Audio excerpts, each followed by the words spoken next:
Come on, man. All over the You guys world, got to no listen to hashtag. Trump. We can't have that. Most dangerous period of time I've ever seen for our country. With that being said, we have somebody that hasn't received one vote for president, and she's running, and that's fine with me. But we were given Joe Biden, and now we're given somebody else. And I think, frankly, I'd rather be running against somebody else. But that was their choice. They decided to do that because Kamala's record is horrible. She's a radical left person at a level that nobody's seen. She picked a radical left man that is, he's got things done that he has positions that are just not, it's not even possible to believe that they exist. He's going for things that nobody's ever even heard of. Heavy into the transgender world, heavy into lots of different worlds having to do with safety. He doesn't want to have borders. He doesn't want to have walls. He doesn't want to have any form of safety for our country.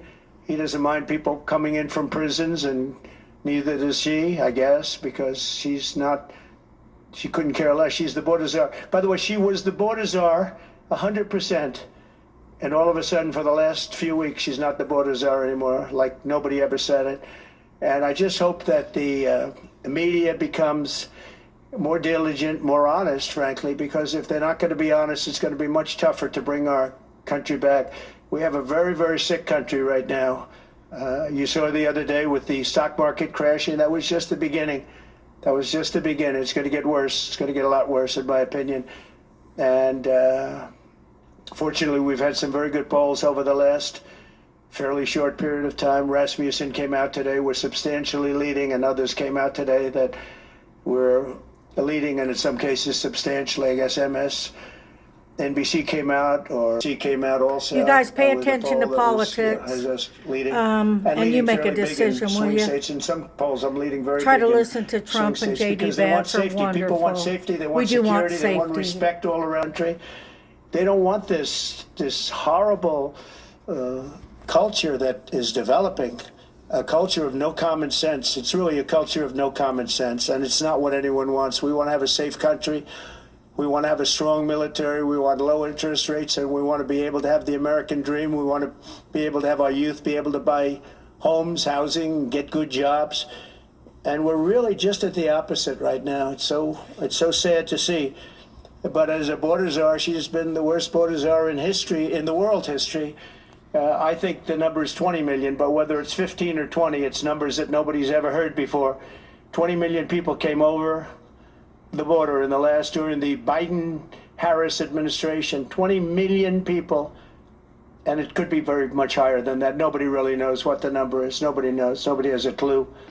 And the gotaways, they call them the gotaways. The gotaways are at numbers. Somebody was quizzing me on it the other day. No, I don't think so, sir. I don't think so.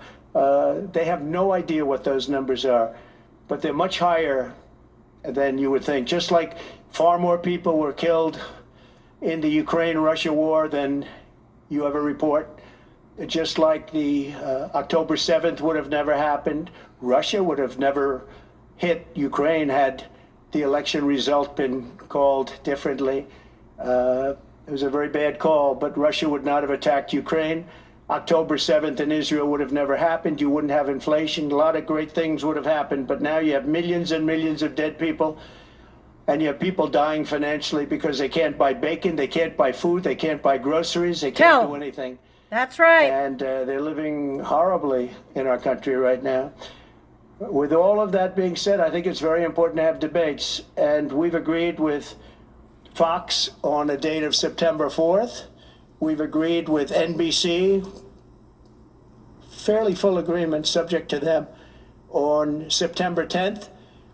And we've agreed with ABC on September 25th. So we have those three dates, and those networks, they're very anxiously awaiting that date and those dates. So we have September 4th, September 10th, and September 25th. We have spoken to the heads of the network, and it's all been confirmed, other than some fairly minor details. Audience some location, which city would we put it into, but all things that will be settled very easily, I think it'll be very easy. The other side has to agree to the terms. They may or may not agree. I don't know if they're going to agree. She hasn't done an interview. She can't do an interview. She's barely competent, and she can't do an interview. But I look forward to the debates because I think we have to set the record straight. Why is it that millions of people were allowed to come into our country from prisons, from jails, from mental institutions, insane asylums, even insane asylums? It's a mental institution on steroids. That's what it is. When you see the people that are coming into these are institutions that are being emptied out, not in South America, all over the world, including South America, all over the world. Prisons are being emptied out into our country because we have a president that's the worst president in the history of our country. We have a vice president who is the least admired, least respected, and the worst vice president in the history of our country. The most unpopular vice president, and because of political reasons or because of being politically correct, even though she never received a vote. Don't forget, she was the first one defeated, as I remember it, because I watched it very closely, but she was the first one. She never made it to Iowa, the first state. She never made it to Iowa. She was the first one that was defeated. She was the nastiest to him. She was nasty with calling him a racist and the school bus and all of the different things. She was very nasty to Biden. And shockingly, he appointed her, asked her to serve as vice president. Well,